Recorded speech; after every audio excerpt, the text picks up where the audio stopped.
All right, hello and welcome to the Nix Hour. This time the streaming setup is a bit different, so hopefully you'll see the better quality, but otherwise everything is the same. So we have a question/suggestion by Hendrik today, which is to look at an RFC I'm working on right now, or rather the implementation of it. So it's don't want to go into the discussion here, but if you're interested in seeing what the RFC is about, you can click on the rendered here. It's RFC 140. And that gives a very clear overview of what it does. But I'm currently working on the implementation of it, which is in two parts. The first one is the directory structure. So I'll just check this out and go over what is possible with this. You can also look at the description, it gives a good overview of the RFC as well. So I'm just gonna go into my local branch I have here for the implementation. That is called SPP1 for simple package paths and the first PR of those. So I'm just gonna show it what it does. So if you want to add a new package, you can, with this PR, just go into packages by name. So this is a new directory, and it contains these directories. Well, let's look at the kind of overall structure. It contains a structure like this, and so these map directly to attribute names. So the ZZ package is defined in this folder and nested in this one. And these are always the first two letters of the attribute name. Yeah, that's pretty much it. So actually I do have all of these are not filled right now. I used this for a test. So let's use git clean to get rid of everything that's not committed here. All right, so after the implementation of the first PR, it will look effectively like this, where we just have the hello package in here. So we haven't moved all of the packages. That will be in the second implementation PR. But yeah, so if you want to add your own package, you can just do, let's say, I'm going to call it my package. So I can just do make dir-p my package. So the first two letters of the attribute you want it to be, and then the attribute name itself. Now we have this created. Now what we need in here, it's a bit different than usual. It's a package.nix file. There's no reason for it to be called default.nix. That's why package.nix was chosen. Makes a bit more sense. And so we just need to define this file. I'm going to go in here, open it with Vim. And this has the usual structures. So we can say, let's have a run command in here. Now let's do run command my package, and let's just do something very simple like echo my package to out. All right, let's also quote this for OCD reasons, and then we have that created, and now the package should already be available. So if we go into the Nix packages root here, we should be able to just do nix build-a my package. Yeah. So this worked. We have my package in here, and that's pretty simple like that. And so let's compare this to the traditional way of how you would do this. So let's say, we create my package 2, like a second version of it in the traditional way. So for one, you would have to go into packages and then find an appropriate folder. And this is kind of a pain because depending on what the package is, you might say it's a tool. That's a fairly generic category. So let's go in here, tools. And now, is it related to any of these like games, graphics, package management? Often not really. So the MISC category exists here as well. If we go into that, we can see directories containing packages. So we would create one here, so I create my package in here. Category might be wrong, but it doesn't really matter in the end. Like the categories are barely used for anything useful. So my package 2. Now let's go into that and create a default.nix file. We want the same thing. Let me actually copy it. Where was that? By name, my package, package.nix. All right, let's call this 2. All right. And now we can't yet build it. So if you go to the root and try nix build a package 2, my package 2, it doesn't work. So what we also need to do is go into this huge file, all-packages.nix, and yeah, also find an appropriate place here. So you might think that it's somewhat alphabetical sometimes, and that's true, but there's like a number of loops through the alphabet here, and there's also categories. If you go to the very top, you can see there's some category names in here started with 3 hashes, but these are also somewhat not really adhered to. There's no script that checks validity of this. So yeah, I'm just gonna, because it doesn't really matter at this point, I'm just gonna put it in here. Actually, let's do it somewhat properly. Let's try to find some M's, I guess. G, A, B, C, there's A again. Well, okay, I'm slowly giving up. Well, D, E, M, M here. Okay. And so my would be right here. I can't imagine this is the only package that starts with my, but there's no others here. I'm just going to put it here. So my package, then we need a call package. All right, and then link to the location we put it in. Where was that? That was in tools misc, I believe. Yeah.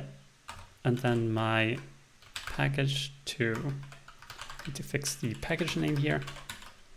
All right, and so this is a bit tedious here because we need to find the correct place in multiple files, well, in one file and in one directory hierarchy. In the end, we get to the result that we want. We can build the package from the root. Yeah, and so this new way of doing it, using just this file in here and this file structure, is much more convenient and quick. So yeah, so implementation wise, there are some interesting bits here. So what happens if people make a mistake here? So let's say we put the my package in the wrong kind of shard here. So these are shards. These kind of make sure that all the packages of the same prefix are in the same location and that you have a deterministic place to put it in. The reason these exist at all is for performance reasons, because if you have a flat directory of about 20,000 packages, the number of packages in the rough number of packages in the Nix packages root, then it leads to Git performance problems, and GitHub also can't display all the files anymore. It's harder to navigate, and so on. So yeah, what happens if we just change this to foo, like this? So this shouldn't be valid anymore. And actually it still works here. If we try this, so my package, but there is a test that will run in CI. I believe it's this one. Not anymore. Like this. Yeah, this test will run in CI and ensure that the structure of this directory is valid. So in this case, we have an invalid name. It must be at most 2 ASCII characters consisting of lowercase letters, numbers, or these here. So yeah, that we need to fix that. So let's do that by name. Let's try to mess it up in another way. Let's try moving it to FO, because that is a valid name. I just had too many characters before. But if we try to run this test, again, we get an error that this package is not in the right folder. It should be in this one instead. So the errors here aren't final yet. The RFC or the implementation is still ongoing. Hopefully it can get done in the next couple of weeks. But this is kind of the idea. By the way, if there are any questions or anything you're curious about, feel free to say something or chat. So something else that's kind of interesting on this is some restriction in here. So let's try something kind of messy. Let's say in our package here in this file, we try to access another file. So, and the file that is outside of this directory. So let's say build inputs equals hello, or some file from hello, or actually let's just do like my file equals //he/hello, and then we want the package.nix file. Now if we try this, how do we try this? We need to get to the root. This is a bit annoying. But yeah, if we try this with the test, actually has to compile right now, but a custom tool exists to prevent paths like that from being accessed, but there is a compilation failure right now. That's not great. Gonna compile to... Oh yeah, I made a mistake in here. Context, yeah. Well, I guess I can't show it right now. I would have to go back to a previous version. Although actually I can do that right here. I believe this was introduced very recently, so with context, yeah, in here. So I'm just going to go back to the parent of this. All right, let's try this again. Should compile successfully. So it's a fairly small tool, but as you can see here, it uses rnix, which is a parser for Nix written in Rust, which is fairly fast at doing what it does. And so yeah, now we get the thing I was looking for. So we have that this my package.nix file refers to a path that escapes the package directory here. And right, it refers to this path. And the reason this exists is because these references, I mean, it just sounds unsafe. Like, or it makes renaming things really hard. Because if all of these files may reference each other and depend on the name, then right, we can't really rename things anymore without having to update all of the packages, or potentially. And so this has existed for other packages in the past. And I think I gave some examples in the RFC itself. If you look at it here, yeah. So getText is an example. I linked it to right here. We can see here that getText refers to some setup hook roll bash file. No idea what that is, but that means that whenever you move this one around or move the bash one around, it's going to break. And that's not really great. Isn't great design. We should instead have proper APIs. And so the API, the kind of main API in Nix packages, is the attribute names. The attribute names up here, the ones that you get from the root of Nix packages, are expected to be stable. They should get they would get deprecated. They wouldn't get removed straight away. And so kind of a way to get around this is to say, so in this case, by name HE, hello. So let's say we want to expose something from hello, we would do this from pass-through, I guess. Pass-through is arguably also something fairly stable. So we could say pass through my value equals 10. All right, and now we can go into the package here, and we can say, well, let's not access the file specifically, but let's access my value, which is in hello. So we can access hello via the attribute name, and then my value here.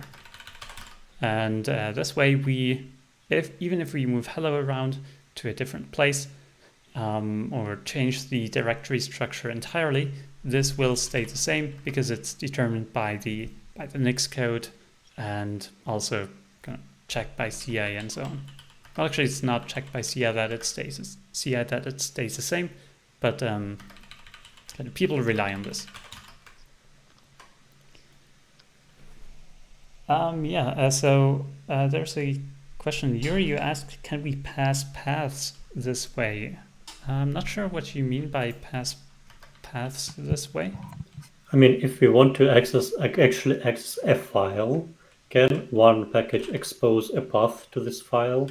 I see. Other packages use it? So actually there is, so if we wanted to expose this package.nix file specifically, I mean, we could do that. We could say package file and then do this.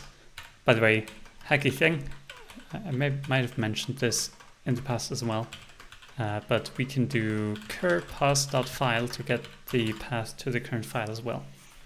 Although I think it's a string here, so that wouldn't actually import it into the store, but let's do it like this for now.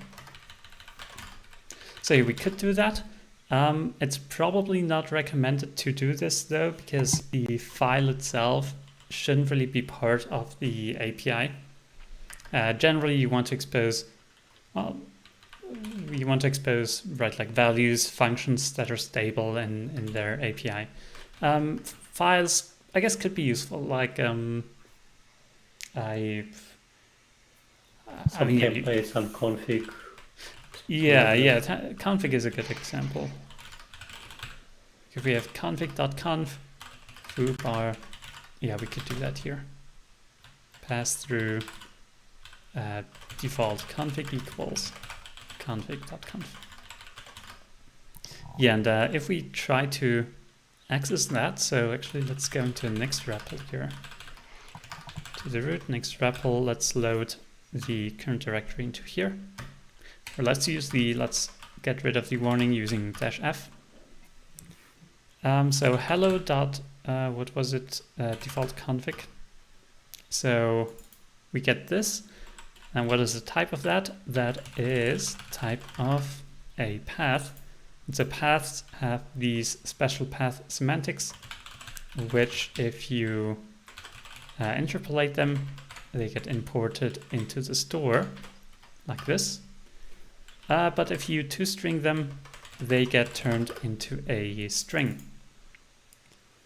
And so if we wanted to use this, well, actually, it's a bit transparent, but let's go into my package here. Now say my or default config equals hello.default config. Now this implicitly does like a string interpolation, and so it implicitly imports it into the store. This happens when you pass variables to derivations. So yeah, in here we could say cat default config, and let's also do a set -x so we can see the actual command or the expanded value. I'm gonna also output that to out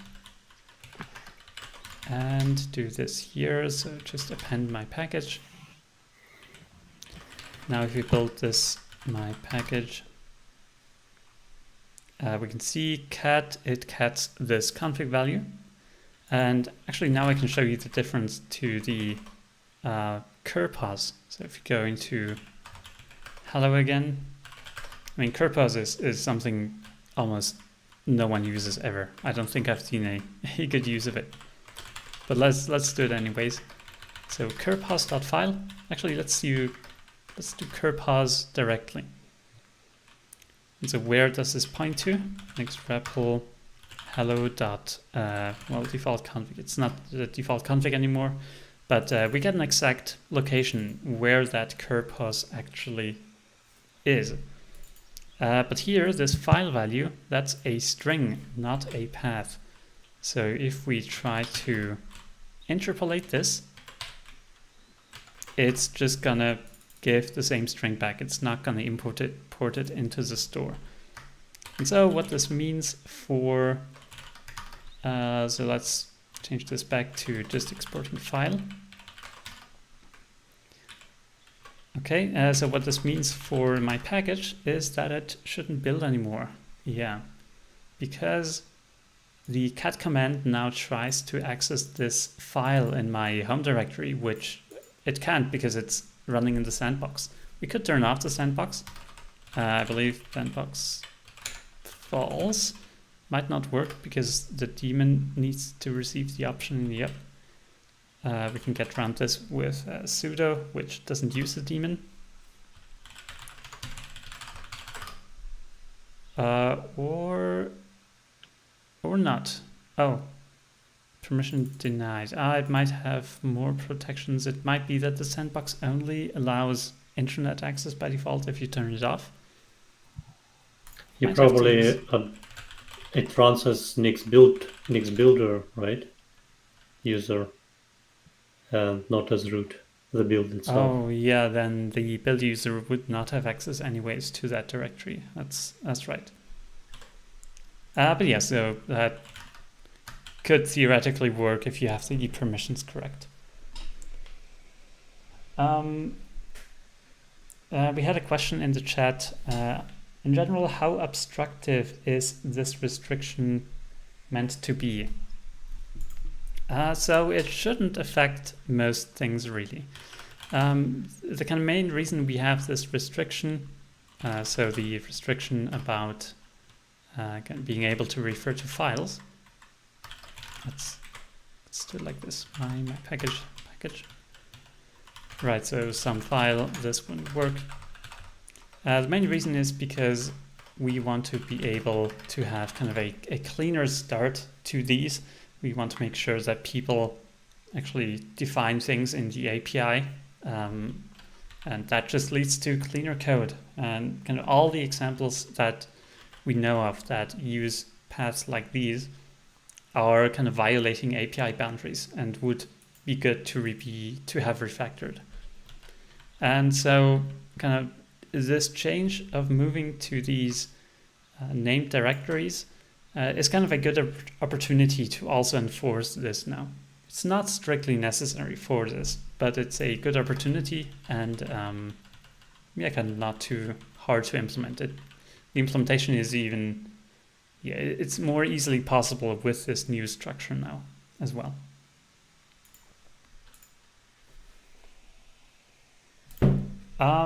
Curpos, if that's exposed in meta, is a question. So it's not curpos, but something similar. The thing that's used is built-in unsafe get attrs. So if we do hello, actually I believe it's description hello.meta. So this kind of gets used almost the same thing. Actually, I guess it's the same thing. But yeah, this is more automatic because you don't need to define, you don't need to have a curpos anywhere. So how it works is that, well, here by name, hello. Each package in Nix packages tends to define a description. Most of them also have a name, but the names are sometimes auto-generated, so we don't want to do that. The description is very unique to packages, and so what it does is it gets the location of this attribute for packages and exposes that as a separate meta item. the implementation of that, we can look at that. That is in stdn generic make derivation. In here we have pos right here, yeah. So position used, well, actually, I guess it checks if the description exists at all, and then gets the location of the description in the meta attribute, and right, kind of exposes that as meta.pos later on. And some fallbacks, I guess. Yeah. Is it set anywhere explicitly, the pos attribute? You mean in this file? No, I mean in any derivations or something. I wonder, let's represent pos equals maybe dash b for word boundary and dash t nix. Okay, it is apparently set for some pos equals. Oh, okay. That's, I guess, a good point. It's an attribute on make derivation. It's not an attribute on meta here, but I presume, right, it should get re-exported as one under meta. That's actually an interesting effect here. So we should end up with one pos in the derivation attributes, unless it gets removed by make derivation, and one in meta. Let's try to figure that out for here. So this is in template. Oh, okay, make derivation. No, that's fine. Although this is a function, make xfce derivation. Let's try to find use of that. Make xfce derivation. Okay, so we have ristretto. And I guess that's also a good point. So if you find some path in here, you don't have any confirmation that this is actually the name that the attribute name uses. In this all packages file, there are sometimes, I mean, we can see it right here. There are packages that don't use the same directory name, especially because the directory names tend to have a kind of what is it, snake case? Well, this is camel case. This is something else. Oh. What is it? Kebab case. Kebab case. Yeah, so different conventions as well. So you can't know the attribute just from the file. Whereas with the soon to be introduced by name directory, you can very easily know that. If hello exists, then the hello, then it maps directly to the hello attribute. But yeah, so in this case, probably it's this attribute. Let's try it out. Like this. Oh, and it's not. So it's a good example. And currently what you need to do to figure that out is, I guess, go into all packages. Oh, it might not be at the root level actually. Ristretto. Yeah, it's not at the root level. So there's package sets in Nix packages as well. So like Python 3 packages, these packages are not actually included in this by name directory structure. You can't define requests in there. So currently it's a bit limited, but all of the, or most of the top level packages can be migrated to the new way. But yeah, so ristretto, where is it defined? Let's try do a search like this. Okay, so it's in packages, desktops, xfce. This is a make scope. Okay, is this maybe under xfce? That seems to be right. Okay, found it. You could also use Nix search. Oh yeah, that's true. Although, well, let's not do it right now. Or I guess search.nixos.org as well. So yeah, what we wanted to try to see is that pos attribute. So let's load the Nix REPL. It's a bit easier. xfce.ristretto.pos. Does that exist? It doesn't. So but this should exist. Well, that doesn't exist either. I think it's position. Oh, position. Ah, so they have different names. Okay. But yeah, so that hints that the implementation actually removes the pos attribute from the derivation. So in here, if we want to take a look at that, the pos, while it gets passed here, just like things like do install check and do check, CMake flags and so on, down here somewhere, oh yeah, here. So it does a remove attrs. So these attributes don't get passed to the Nix built-in to build derivations, and they're therefore not available in the environment. And that's actually a good point here. Notice here the env here. So this is something, I'm not sure how recent it is, but it's now possible to define environment variables differently for derivations. Let's show it on the my package here. So right, generally, if you put something in here, it's going to become an environment variable. But sometimes, right, we have this pos here, not too frequently used, but you don't really want this to be a derivation environment variable. There's also other things like, well, it's all interleaved, like meta as well is here. We have, well, build inputs are, there's a pass as file, which also shouldn't be passed as an environment variable. And yeah, some things like that.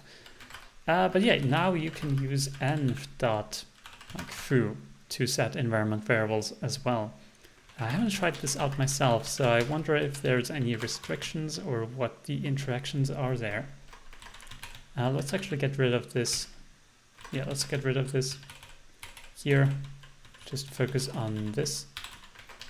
So let's try this, foo, and let's build it, nix build-a my package. And let's also cat the results so we can see the contents. Okay, so that works. What if we define a conflicting foo in here? Oh, that's a syntax error. Ah, okay. The environment variable attribute set cannot contain any attribute passed to derivation. Very nice. So that doesn't work. And I guess that answers the question, yeah. And right in here, we can also check where these end up in the derivation value itself. So generally, or at least traditionally, if you do this, I mean, you have the environment variable foo, but you also have the attribute foo. So let's do an evaluation here as well. Or let's do it here. Let's do an nix instantiate eval, just a way to evaluate something, and say my package.foo. All right, and I think that's it. Yeah, so we can access foo that was meant to be just an environment variable in this case in the attributes here. And as we saw earlier, we used pass-through as kind of a stable API interface. And so this is very easy to confuse because you have a lot of variables that might be accessible here. I mean, let's look at things like hello. All the attributes here are not, or most of them, or actually, let's see. All these are all internal CMake flags, various build inputs. We have checks. We have, this is a good one though. This is actually contains all the attributes kind of contained in itself.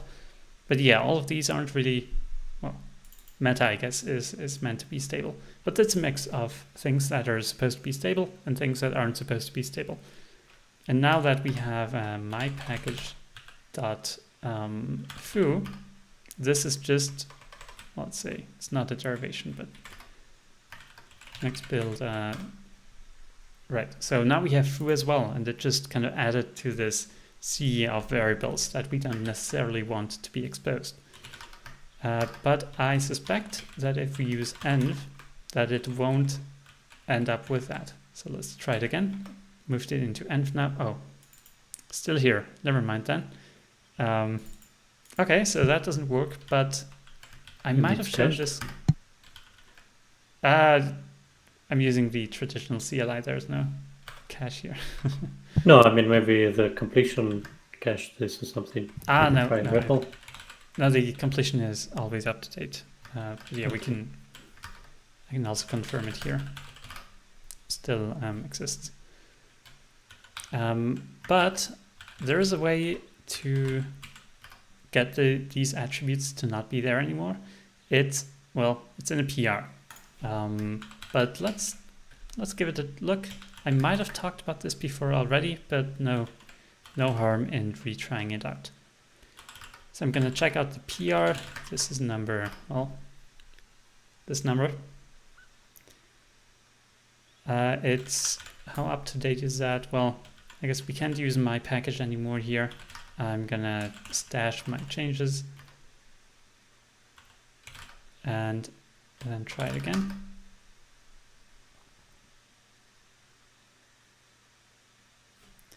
All right, now let's define my package somewhere else in, I guess right here. Doesn't really matter, I'm gonna do the traditional impure way of doing this. Actually, we could import this one here, but I want to show the PR, so I'm gonna import the local one instead.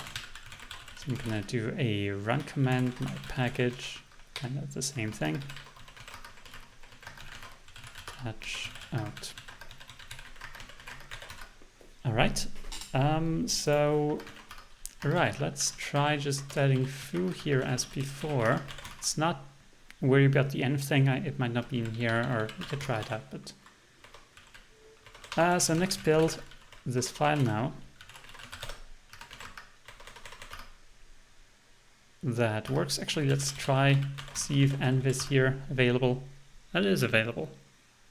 Very good.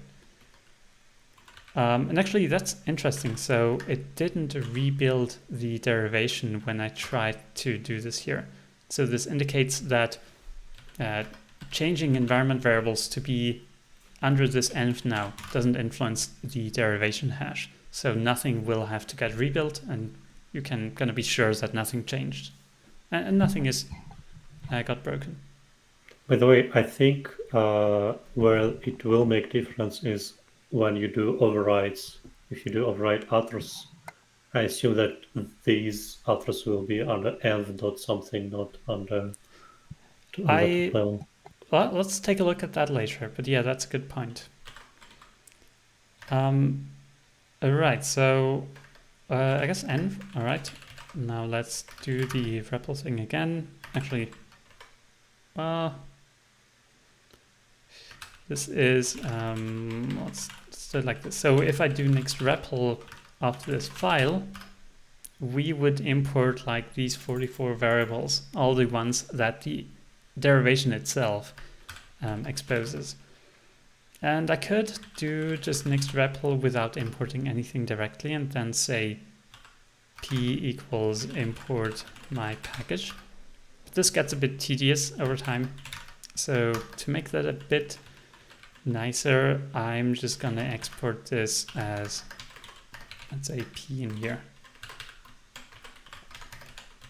Like this. Now I can just do nix REPL, load this, and now I just have this one variable available. So it doesn't litter my scope from the start.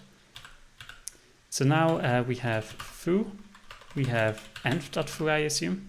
Oh, we do not. Do we have derivation?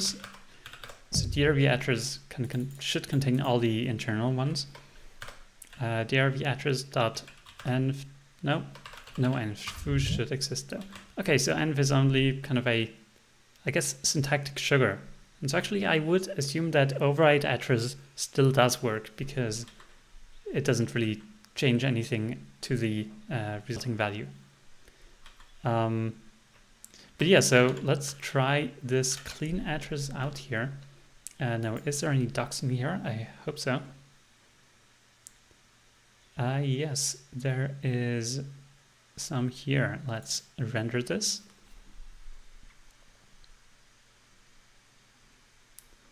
oh, well, this became less readable here.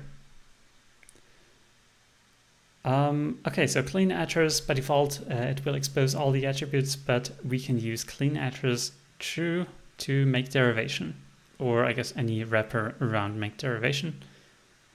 We can also use warn, but yet let's use the true one for now.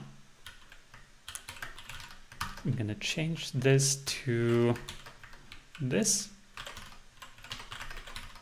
And now let's check it out again. So p dot, and we get a list that is much smaller. So we get some all, some outpaths, some outputs. I mean, we could look at these individually, but kind of the most important ones are DRV path, that has to exist, that is as a path to the derivation.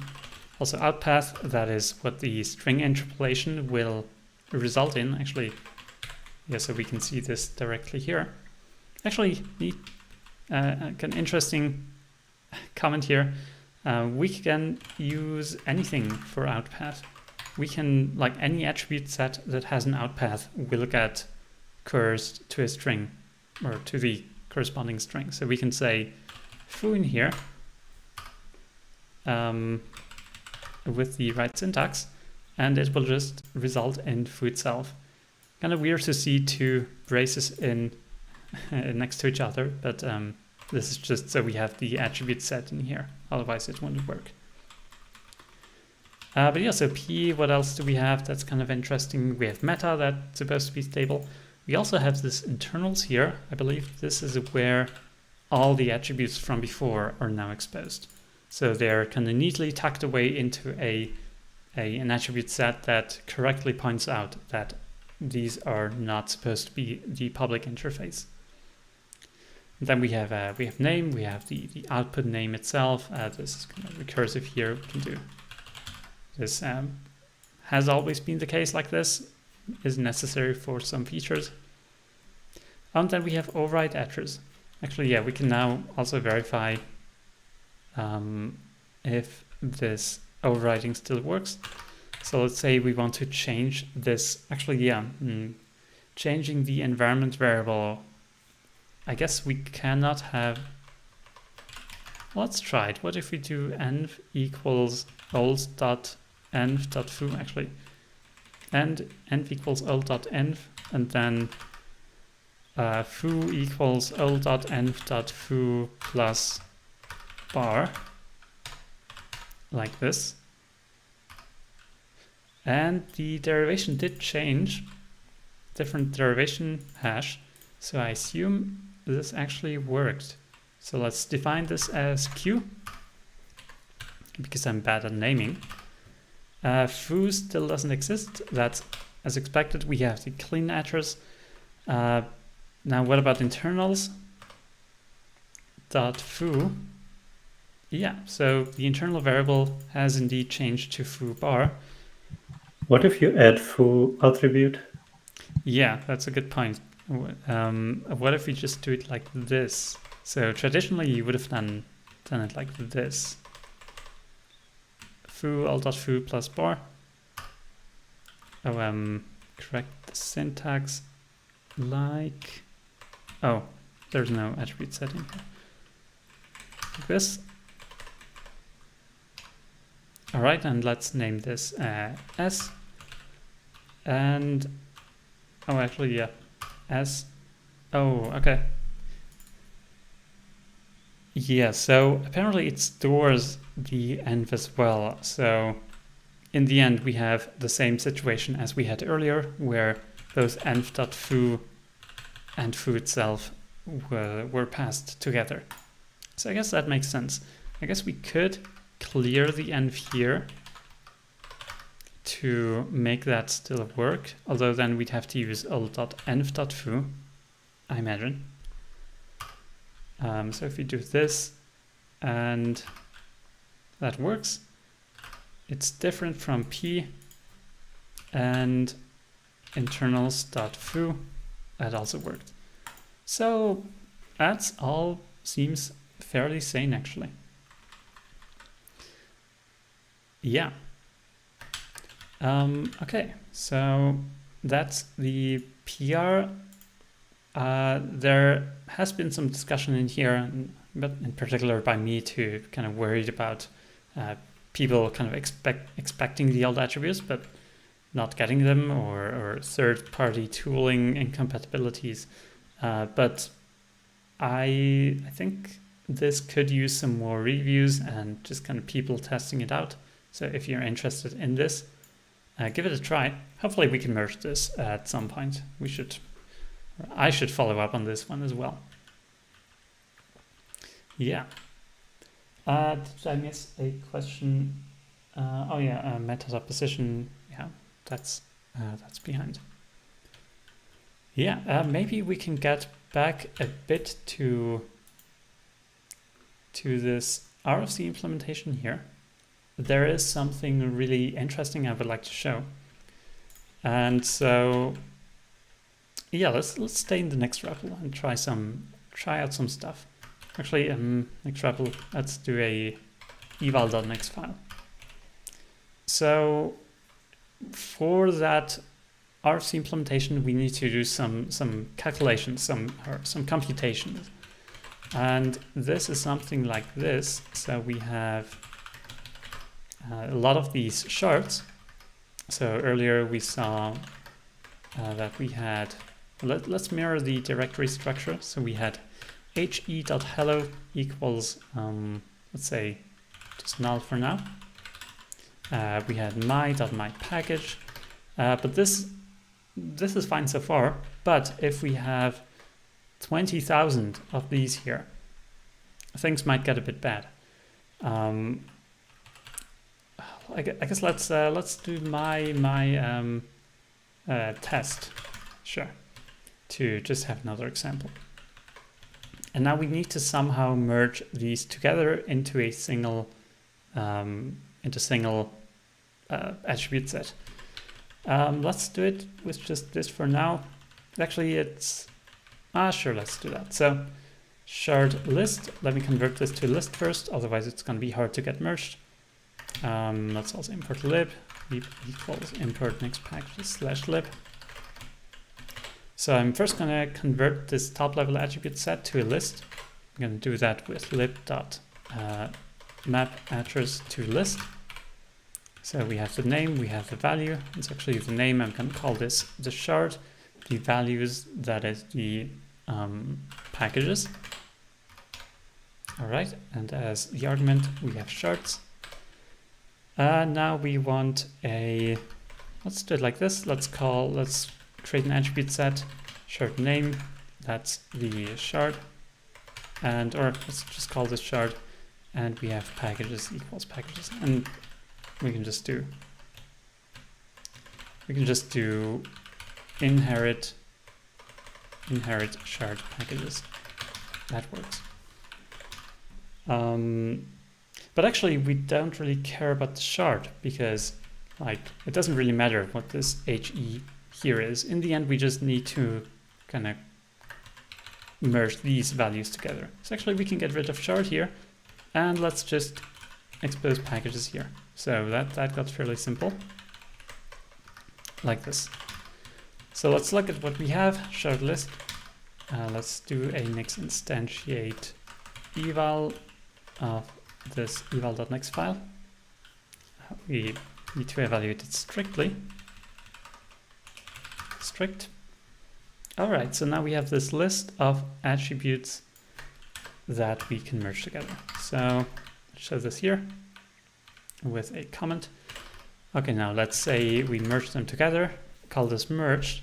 We can use lib.foldl for this. The strict version, or the lazy one, generally strict is better. Strict is with a prime, lazy one is without a prime. And the strict one right here is a built-in. So we could also use built-ins. That also makes it fairly quick. And lib re-exposes that built-in version. So this is the same as the built-in one. And so fold-l, we can also look at the docs. Let's do this briefly. Actually, can't quite remember that page. But lib documentation, there was a project that contained all of the kind of symbols in nixpkgs.lib. Lib docs. Can't quite find it right now. No go? Oh, yes. Thank you. So Noogle here, let's use that.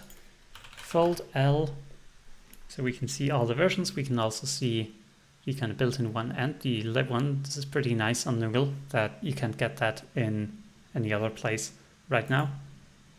So yeah, fold L, strict version of the lazy one. Okay, and so we can see the, well, there's no example here. That's not great. A question, Silvan. When I mean, this is maybe too Noogle detailed, but these that you're showing now, could they be the same implementation exposed twice, or can we kind of see that these are really true different implementations? You mean the fold L without a prime and the one with a prime?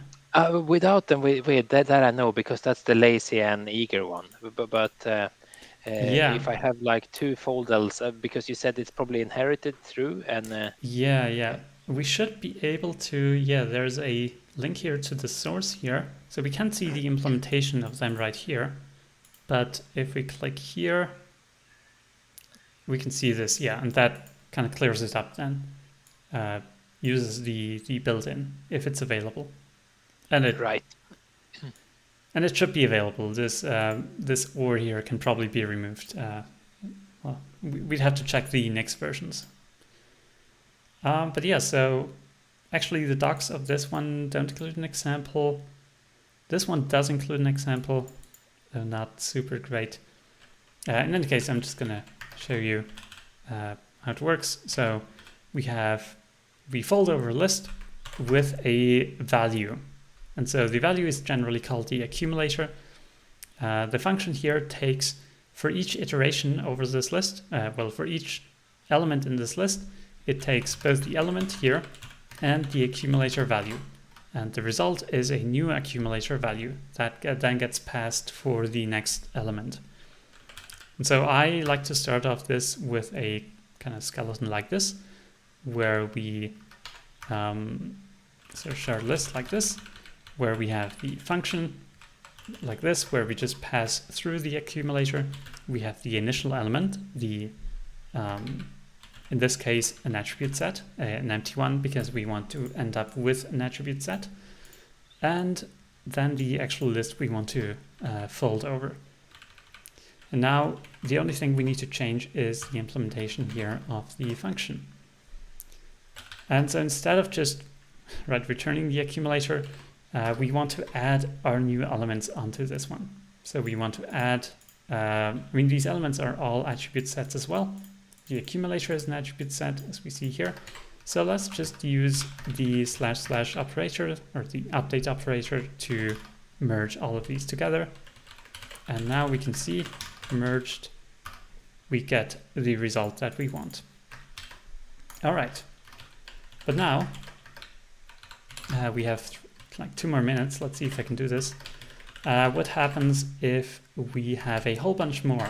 So let's say shards is not just this anymore, but let's say something like actually mergeAttrs should exist. Let's use genList.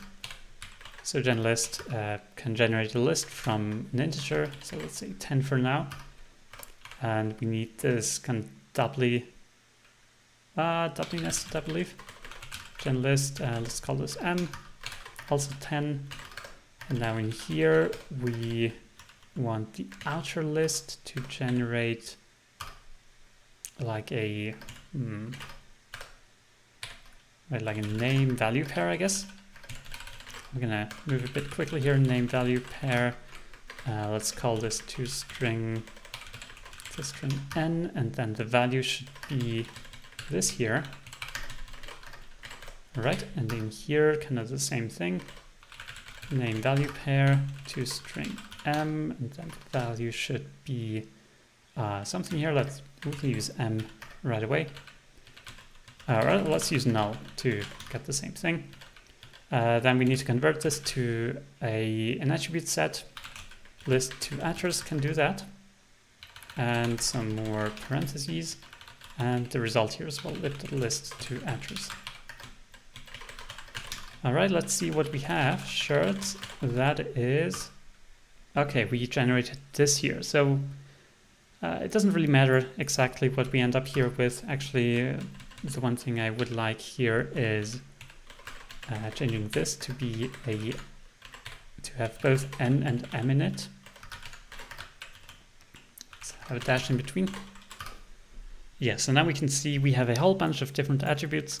And if we merge this together, let's look at the merged result. Okay, that is as we expect.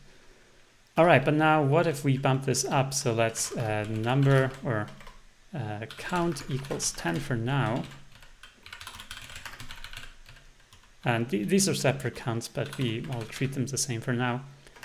Let's say 100. That's still fine. What about 1,000? That's now very slow. And so that's kind of caused by this fold L being very, like it loops through all of them and does like, in the end you end up with a kind of O n squared complexity kind of situation.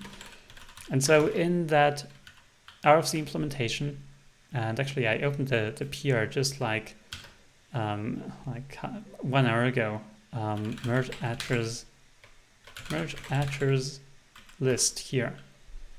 So this here implements this kind of merging operation, the fold L here, but in a more efficient way. So if I were to check this PR out, I'm going to switch to mergeAttrsList here. All right, all.nix, and let's import the lib here. All right, and so instead of using this merged here, let's use merged prime and use this new function lib.mergeAttrsList. And then the only argument here we have is the short list. Okay, and let's see how fast this completes. Oh, it's an error. Missing, why is it missing? Oh, right. It's only in attrsets for now. Okay, let's try it out. It was faster by like, I'd say it's probably like 10 times speed up. But this kind of thing matters when the RFC that we're trying to implement needs to do this for every time you access any package.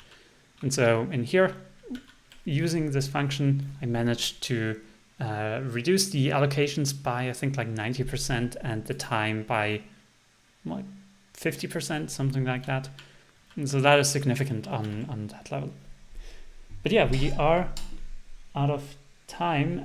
There was a question, don't we have to do n squared anyway, because that's the total number of leaf?